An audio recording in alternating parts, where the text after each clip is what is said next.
ଦେଖନ୍ତୁ ଆଜି ଆଜି ସେମାନଙ୍କର ଯେଉଁମାନଙ୍କର ରିମାଣ୍ଡ ଆଜି ଶେଷ ହୋଇଛି ଏବଂ ସେମାନଙ୍କୁ ବର୍ତ୍ତମାନ ବ୍ରହ୍ମପୁର କୋର୍ଟକୁ ଅଣାଯାଇଛି ଏବଂ ଯାହା ସୂଚନା ରହିଛି ଯେ ଏମାନଙ୍କର ରିମାଣ୍ଡ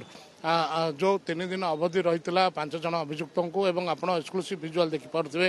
ଯେ କିଭଳି ଭାବେ 5 ଜଣ ଅଭିଯୁକ୍ତଙ୍କୁ କୋର୍ଟ ଭ୍ୟାନ୍ରେ ଅଣାଯାଇଛି। ଗୋପାଳପୁର ଥାନାରୁ ସେମାନଙ୍କୁ ଅଣାଯାଇଥିଲା ଏବଂ ଗୋପାଳପୁର ଥାନା ପୋଲିସ ସେମାନଙ୍କୁ ନେଇ 3 ଦିନ କାଳ ରଖି ବହୁ ତଥ୍ୟ ସେମାନଙ୍କୁ ହାସଲ କରିଛି ଏବଂ ଯେମିତିକି ଏମାନଙ୍କ ପଛରେ ଆଉ କେଉଁମାନେ ରହିଥିଲେ କି ଏମାନଙ୍କୁ କିଏ ମାଷ୍ଟର ମାଇଣ୍ଡ ରହିଥିଲା ଏବଂ 50 ଲକ୍ଷ ଟଙ୍କାର ଯେଉଁ ପ୍ରଥମେ ଡିଲ୍ ହେଇଥିଲା ବୋଲି ଯାହା ବର୍ତ୍ତମାନ ଯେଉଁ ଗୋଟେ ଫୋନ୍ ରେକର୍ଡ ବର୍ତ୍ତମାନ ଭାଇରାଲ ହେଉଛି ସେଇ ଫୋନ୍ ରେକର୍ଡ ସେଇ 50 ଲକ୍ଷ କିଏ ଦେଇଥିଲା କାହାକୁ ଦେଇଥିଲା ଆଉ କେତେ ଟଙ୍କା ଦେବାର ରହିଥିଲା କି ଇଏ ସମସ୍ତ ତଥ୍ୟ ବର୍ତ୍ତମାନ ପୋଲିସ କିଛି ତାଙ୍କଠୁ ହାସଲ କରିଥାଇପାରେ ଏବଂ ବିଶେଷ କରିକି ମୁହାଁମୁହିଁ ଜେରା କରିଥିଲେ ଏବଂ ପରବର୍ତ୍ତୀ ସମୟରେ ସେମାନଙ୍କୁ ଅଲଗା ଅଲଗା ମଧ୍ୟ ଜେରା କରିଥିଲେ କାରଣ ଯେଉଁମାନେ କି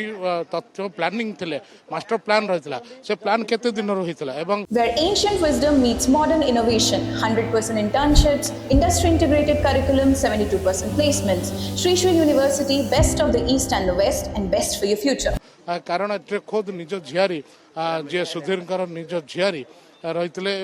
ସେଥିରେ ମୁଖ୍ୟ ଅଭିଯୁକ୍ତ ଏବଂ ତାଙ୍କର ପୁତୁରା ଝିଆରୀ ଏବଂ ଝିଆରୀର ଯିଏ ଲଭର ରହିଥିଲେ ଏମାନଙ୍କର ହିଁ ବ୍ୟତୀତ ଆଉ କେଉଁମାନେ ରହିଥିଲେ ପଛରେ ଏବଂ ଯେମିତି କୁହାଯାଉଛି ଯେ ଇଏ 5 ଜଣଙ୍କ ପରେ ଅନ୍ୟ 4 ଜଣ ଅଭିଯୁକ୍ତ ରହିଛନ୍ତି ବ୍ରହ୍ମପୁର ଜେଲରେ ସେମାନଙ୍କୁ କେବେ ପୋଲିସ ଆଣୁଛି ଏବଂ ସେମାନଙ୍କୁ କେବେ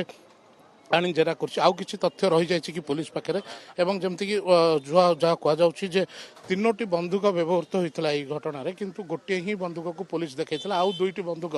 ବର୍ତ୍ତମାନ ପର୍ଯ୍ୟନ୍ତ ପୋଲିସ ପାଇପାରି ନାହିଁ କାରଣ ଯଦି ଅଭିଯୁକ୍ତମାନେ କହିଥିଲେ ସେହି ବନ୍ଧୁକ ଗୁଡ଼ିକୁ ସେମାନେ ବାଘୁଆ ଡ୍ୟାମ୍ରେ ଫିଙ୍ଗି ଦେଇଥିଲେ ଏବଂ ଡ୍ୟାମ୍ରେ ମଧ୍ୟ ରାତି ତମାମ ପୋଲିସ ଖୋଜିଥିଲେ ଦମକଳ ବାହିନୀ ଖୋଜିଥିଲେ କିନ୍ତୁ ବନ୍ଧୁକର କୌଣସି ସନ୍ଧାନ ମିଳିନଥିଲା ହେଲେ ପ୍ରକୃତରେ ସେମାନେ ବାଘୁଆ ଡ୍ୟାମ୍ରେ ଫିଙ୍ଗିଥିଲେ କି ଆଉ କେଉଁଠି ଫିଙ୍ଗିଥିଲେ ଏବଂ ଏହି ସମସ୍ତ ତଥ୍ୟ ବର୍ତ୍ତମାନ ବହୁ ତଥ୍ୟ ଆ ଭିତରେ ରହସ୍ୟ ହୋଇ ରହିଯାଇଛି ଯାହାକି ପୋଲିସ ତାହା ଖୋଜି ବାହାର କରିବା ମଧ୍ୟ ଦରକାର ରହିଛି। Where ancient wisdom meets modern innovation, 100% internships, industry integrated curriculum, 72% placements. Sri Sri University, best of the East and the West, and best for your future.